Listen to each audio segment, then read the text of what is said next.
Imagine this, you're at a party, and there's one person who just seems to dominate the room. They're charming, confident, and somehow every conversation seems to come back to them. First, it's intriguing. They have a magnetic quality that draws people in, including you. But after a while, you notice something unsettling. This person isn't just enjoying the attention, they need it. Every compliment fuels them. Every conversation that doesn't center on them irritates them. They feed on admiration like a vampire thirsts for blood. Welcome to the world of a narcissist. In today's video, we're going to delve deep into the psychology of narcissism and, more importantly, why you should stop giving narcissists attention. You might think that ignoring them will just make them louder or more demanding, but here's the kicker, it does the opposite. Narcissists thrive on attention, whether it's positive or negative. When you stop feeding their insatiable ego, something fascinating happens.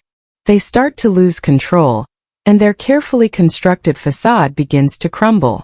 But before we dive into what happens when you stop giving narcissists attention, don't forget to like this video, subscribe to the channel, and hit that notification bell so you don't miss any future content. If you've ever dealt with a narcissist in your life, or if you're just curious about the topic, this is the video for you. Share it with friends and family who might be dealing with narcissists, and let's start a conversation in the comments below. Now let's get into it. Narcissism is often misunderstood. It's more than just a personality trait. It's a pervasive pattern of behavior that can cause havoc in relationships, workplaces, and social settings. Narcissists are driven by a need for constant validation and admiration. They crave attention like oxygen, and when they don't get it, they can lash out in ways that are manipulative and destructive. But here's the thing, they're not as invincible as they want you to believe.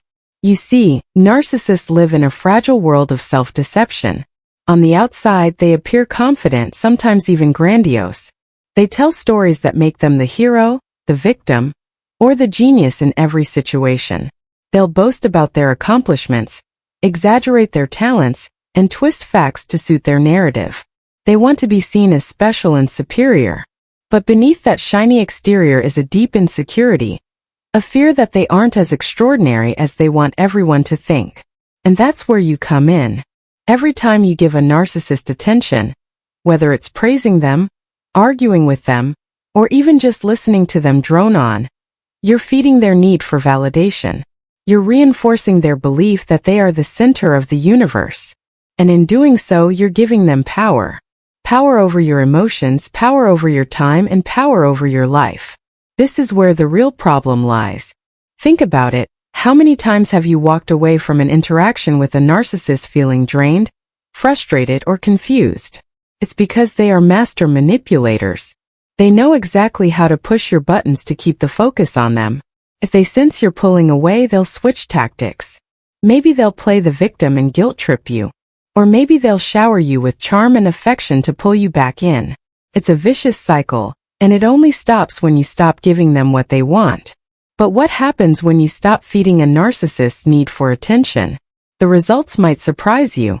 At first, they'll likely ramp up their efforts. They'll do whatever it takes to regain your attention. This might mean being overly nice, offering grand gestures, or even apologizing for past behavior. But don't be fooled. This is just a tactic. Narcissists don't apologize because they feel genuine remorse. They apologize because they need something from you. They need you to keep playing your role in their story. If that doesn't work, they might escalate to more aggressive tactics. They could become angry, hostile, or even vindictive. This is because narcissists cannot handle rejection. When you stop giving them attention, you're essentially rejecting them, and that's a blow to their fragile ego. They'll lash out, trying to regain control by any means necessary. But here's the beautiful part.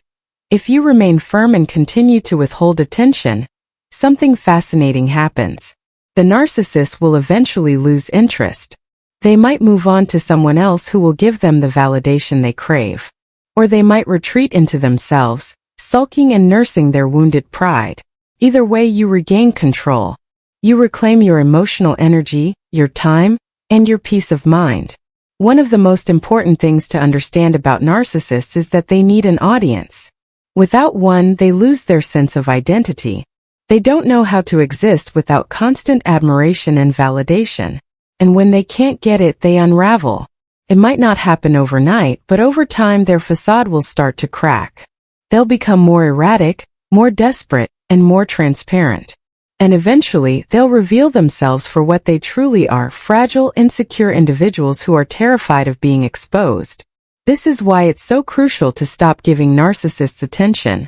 Not only does it free you from their toxic influence, but it also forces them to confront the emptiness inside them. Narcissists don't change easily, and in many cases they never will. But by refusing to play their game, you take away their power. You stop feeding their ego, and you protect yourself from their manipulations. Now, I know this is easier said than done. Narcissists can be incredibly charming and persuasive. They can make you feel like you're the most important person in the world, only to turn around and tear you down when it suits them. But remember, this is all part of their game. The key to breaking free from a narcissist's control is recognizing the patterns and refusing to engage. One of the most effective ways to do this is through something called the gray rock method.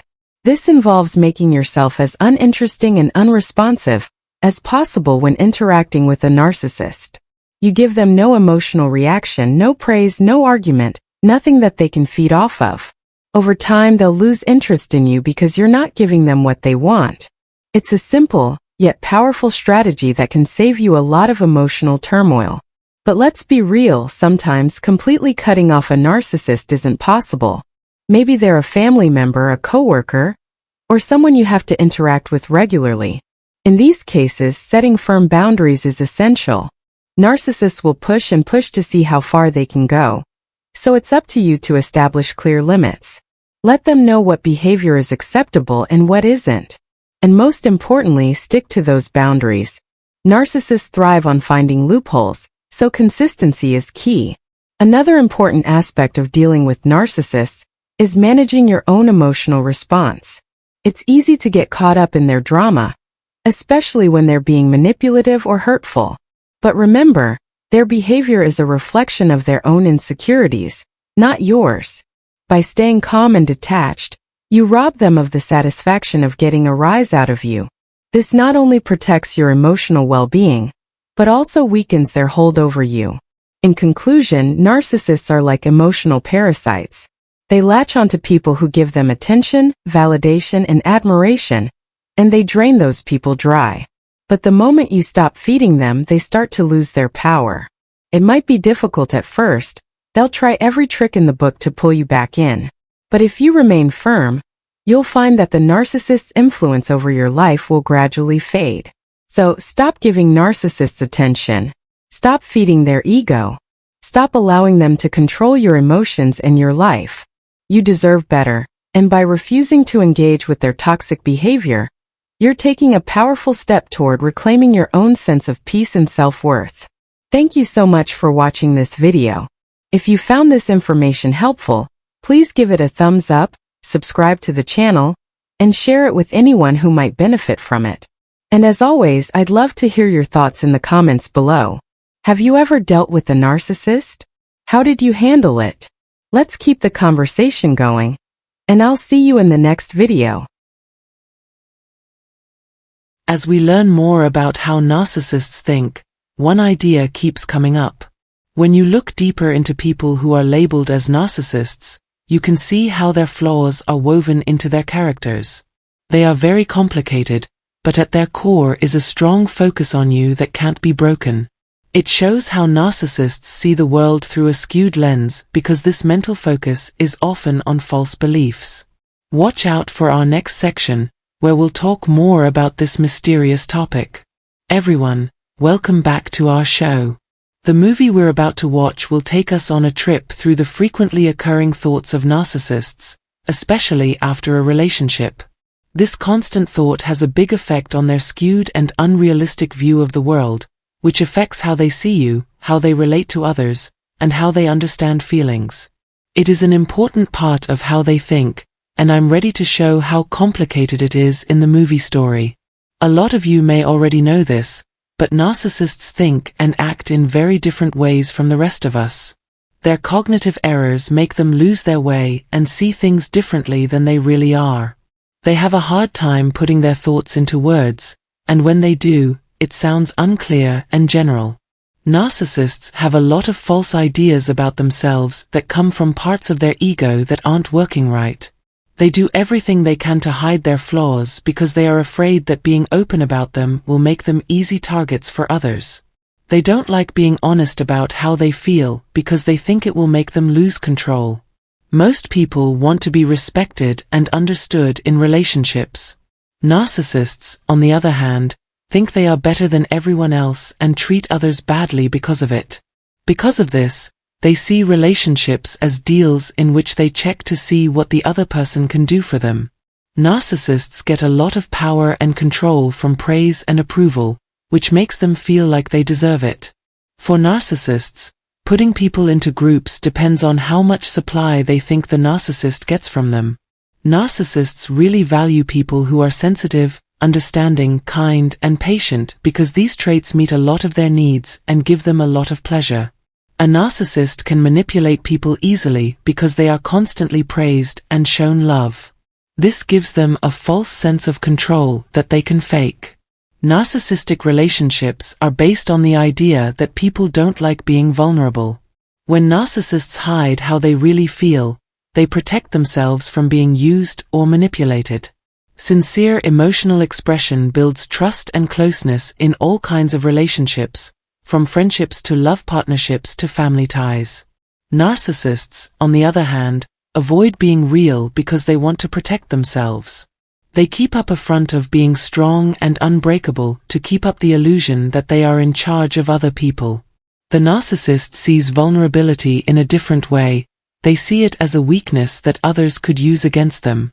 They are afraid of showing their feelings because they think it will make them easy to manipulate, which is similar to how they tend to take advantage of others.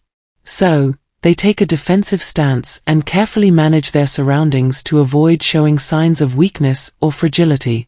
This behavior comes from having a skewed view of oneself because of a broken ego from childhood. When people talk about narcissism, they often talk about how narcissists change from a young age. A lot of the time, these people have trouble accepting themselves as they are, and they may face rejection from parents or other important people in their lives, which makes them feel alone. To fill this emotional void, they create a different personality or persona that fits with what society expects of them. This is a way for them to stay alive. By following what they think are social norms, this adaptation helps them get the respect and praise they want. As a way to make yourself more likable and lower your risk of being rejected, this adaptation may show up as copying the behaviors, hobbies, or attitudes of friends, romantic partners, or peers. This kind of behavior shows how much the narcissist needs others to be patient, understanding, kind, and empathetic. The narcissist takes on different identities to try to feel stable about who they are, even if it means relying on outside approval. But this consistency is still hard to find. Narcissists have serious problems with their sense of self, which are made worse by a deep-seated fear of being open and vulnerable. They walk a dangerous tightrope, switching between different parts of their personality depending on the situation and the people involved. This is because they have complex personality disorders, dysfunctional attachment patterns, and ongoing attachment problems. Their actions can become very strange and shocking, especially when their deepest fears come true, like when they feel alone and abandoned. People who are at first seen as friendly and outgoing may quickly turn into angry and hostile individuals, leaving their partners confused and questioning the truth of their former image. Narcissists act in such a crazy way because they are constantly wanting to be in charge and be admired, which makes them try to change things to benefit themselves. When narcissists are with respected people who can understand, be patient, and be kind, it may temporarily make their constant fight easier. But this break doesn't last long. Over time, the narcissist gets used to the way the relationship works, knowing that their partner will always love and support them. But when they get bored, they look for something new, often by making big changes to how they act or making new friends to keep up their act of being charming and likable. Narcissists think that once they have a relationship, especially one that will last, they don't have to put in as much work to keep it going. This belief that they will always have their partner reinforces their attachment problems because they think their partner will always be in their circle, which makes manipulative behaviors like giving their partner the silent treatment okay. This behavior serves two purposes. It shows that they are in charge while also hiding who they really are from others. Because of bad things that happen to them as kids, narcissists often deal with a lot of bad things. They think that showing their weak spots would break down their carefully built facade, which is not true. Because of this, they create different characters to hide how fragile they really are, which keeps them from being themselves. Narcissists are very good at hiding their wounds and triggers by fitting in with different groups of people and places, which is very different from most people who stay true to themselves. But their tendency to change shapes is a strong psychological block that keeps them from accepting and showing who they really are. They are stuck in a loop of entitlement and think, wrongly, that just being in a relationship makes the other person loyal forever, so they don't have to do anything else to strengthen the bond. Their main problem is that they can't make good connections with other people. Narcissists often cause problems in their relationships by holding grudges and saying hurtful things behind closed doors. They have a hard time making real bonds with others, including partners, friends, and family. Sadly, the feeling of safety in the relationship doesn't translate into respecting the wants of the other person.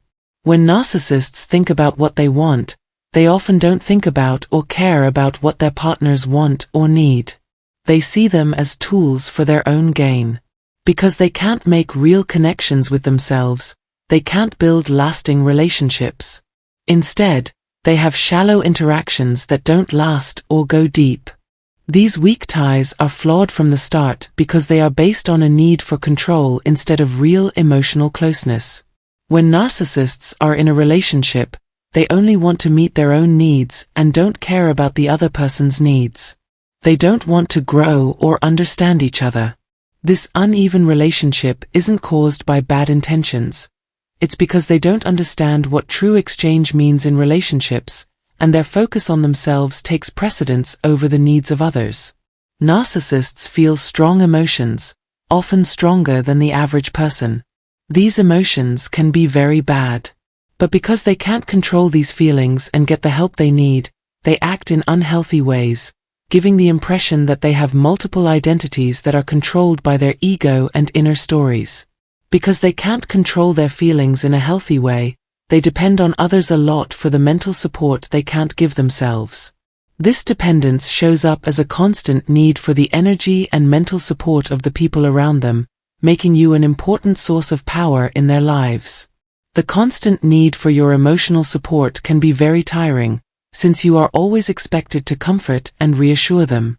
Narcissists have a lot of relationships because they need praise and validation from many people, like close friends, ex-partners, and anyone else they think will give it to them.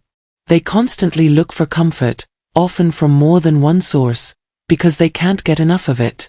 But giving this kind of care all the time can be tiring, and it takes constant work to make people feel safe and comforted. Narcissists, on the other hand, think they deserve this level of loyalty because they don't understand the depth of connection and reciprocity that are needed in real relationships.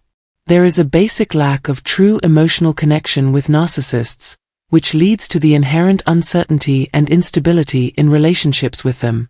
At first, narcissists are very good at showing that they are exactly what their partner wants and expects, making it look like they are a great match. But once they feel safe in the relationship, they lose interest.